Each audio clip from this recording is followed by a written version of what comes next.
Dito ngayon tayo sa North Caloocan, Bagumbong.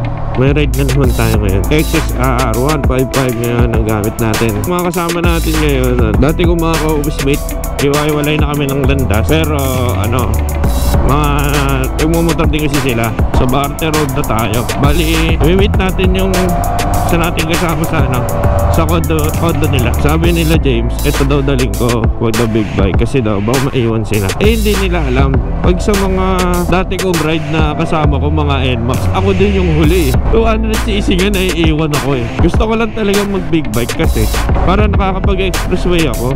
Doon lang naman ako mabilis eh. Di ba nga mabilis yung para sa iba. Pero yung takbuhan ko sa normal na kalsada like ganito, hindi naman din ako mabilis. Yan tuloy, mas komportable tuloy ako dito kasi ang gaan niya.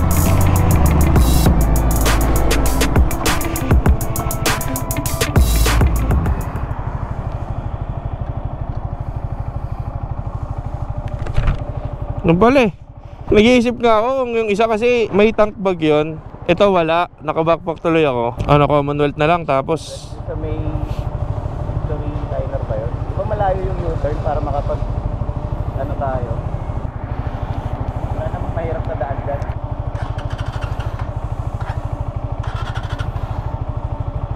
eh, nilamig. Ah, naka-start na ba yan? Tahimik ah.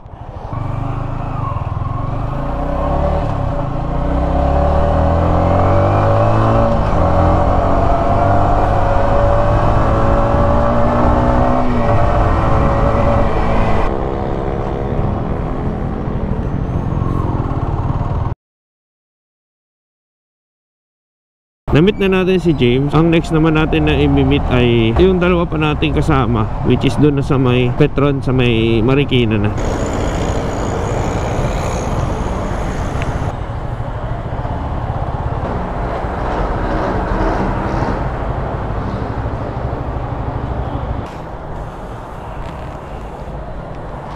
Nagkape ka na dyan? Di ba? Hindi ko lang ninalos. Huli ka na? Take off.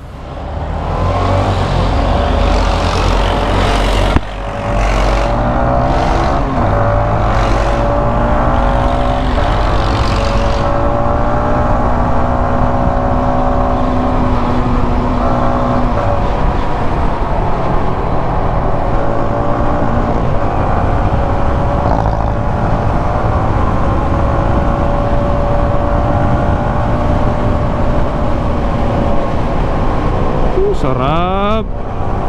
Kaso naiwan sila. Sorry guys.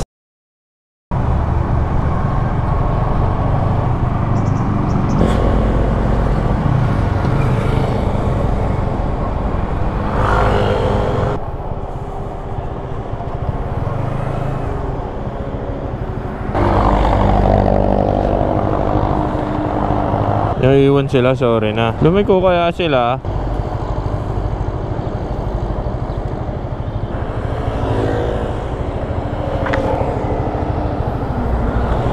Hello. Saan kayo? Kumanang kayo stoplight? Saan kayo dumaan? Para susunod ako. Nihintay ko nga kayo. O nauna pa kayo sa akin. O pagkanan na pagkanan sa stoplight. Eh pare-pareho naman dapat tayo ng mapa eh. Ba't ganon? Sige nga, patingin. Ayan, teka, titignan ko kung nasan kayo. Feeling ko nauna kayo. Eh, ako to eh. Ay gago, bakit ang layo? Bakit ang layo nyo? Tingnan mo ha, i-screenshot ko ha. Oh, tingnan mo James. Bakit ang layo nyo bro? Tama ba yung location? Ang layo nyo na, buti tumawag ako. Magmamakdo na lang ako. Diyan ako pupunta, diyan ako maghihintay. Ah, biyahe na ulit, tama na natin sila. Nakapag-almusal tuloy ako ng day oras. Almusal sa kakape. Tinry ko rin yan dati, mag-bike. Yung ahonan lang sa amin sa may Heritage. Hindi ko na kaya, isa kayo mga ahunan sa Marilao. Paano pa kaya ganito, no? Inaaya ako ng mga tropa dati, punta daw dito, ganyan. Hindi ko na sinubukan. Kasi pagka alam ko hindi ko kaya, pagdating dito, paano na? First time ko magmotor dito sa daanan na to. Actually, parang kahit kotse yata eh. First time. I mean, sa kotse hindi pa. Grabe, parang Baguio. Bawal ka tumingin. Mapapadiretso ka dyan, huwag tumingin ka.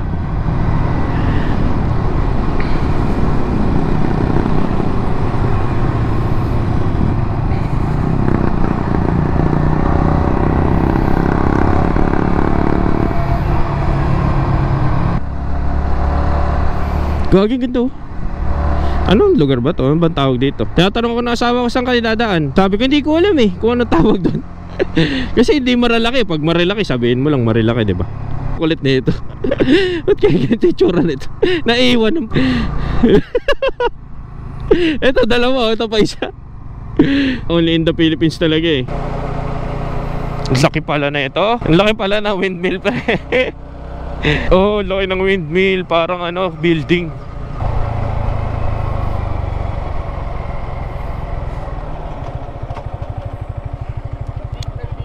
Kanina ka pa? Paalis na kami dito sa Pililio Windmill. Dami, nakapalibot. So next namin is Infanta, Quezon.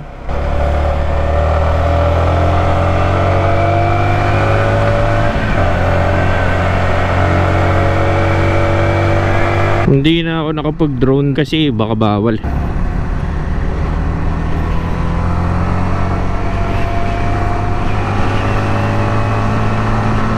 Grabe, ang ganda ng view dito, pre. Picture tayo dito, gusto nyo? Ito tayo.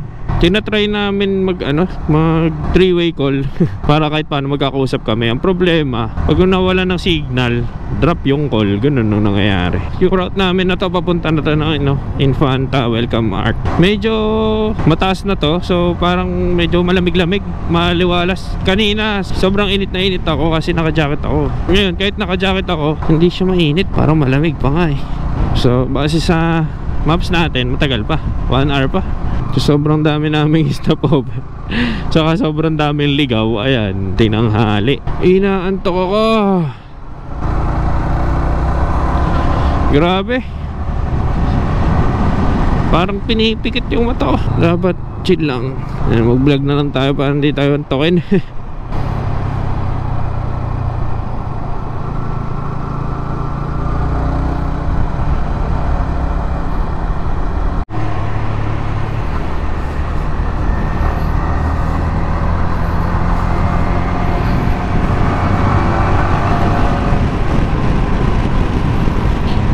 Ay, sarap. Kahit medyo nakakaantok.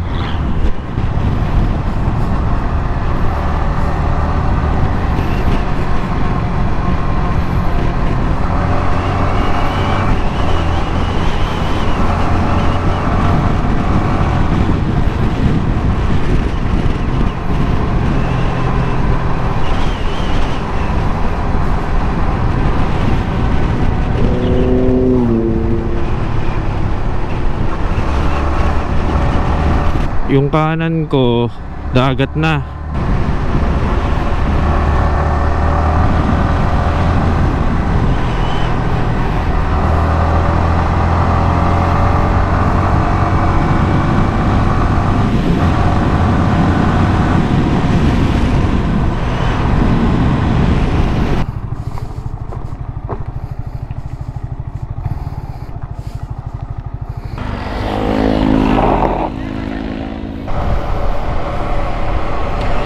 Grabe, ganda dito, Infanta, Quezon.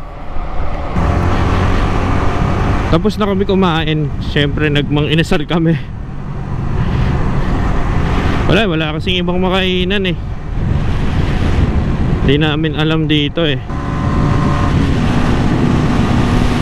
So ngayon papunta naman kami sa Barangay Malapad. Yan, doon sa parang tulay na kakita yung yung dagat, tapos may mga rock formation.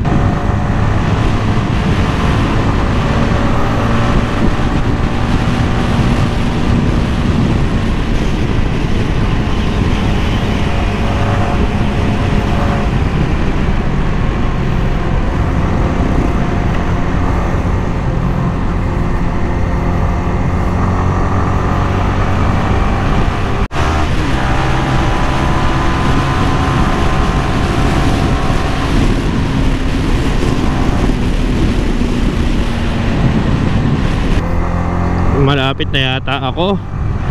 Sila di ko alam. Naiiwan sila.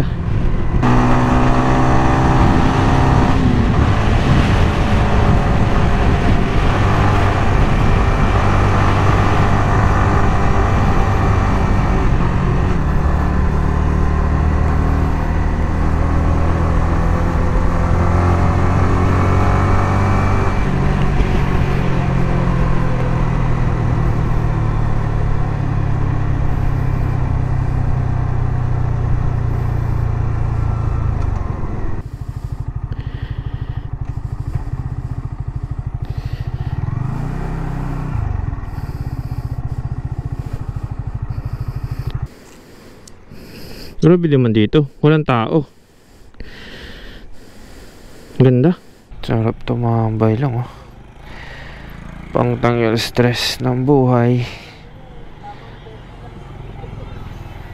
Sayang lang, syempre wala yung asawa ko.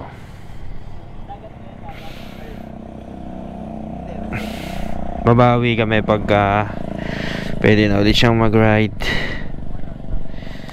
Sayang, walang babaan. Pwede ka bumaba, hindi ka makakaakyat. Ay, ito na.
Pauwi na kami. Ang usapan ay hindi gagabihin. So wala tayong choice, gagabihin.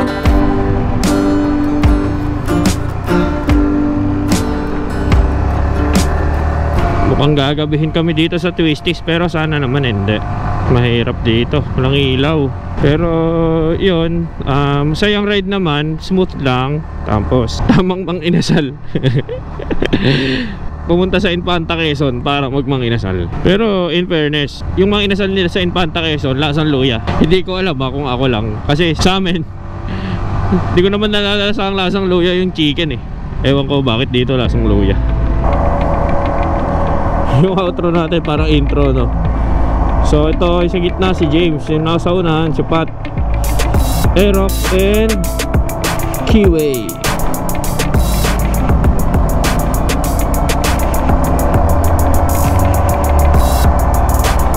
Ito si James, so tagal na kami niya nagpaplano na ano, chat tapos tara ride. Ngayon yan, hindi naman na matuloy-tuloy. Buti ngayon tuloy. Mauna kasi di pa siya gaano sanay eh. Ngayon okay na.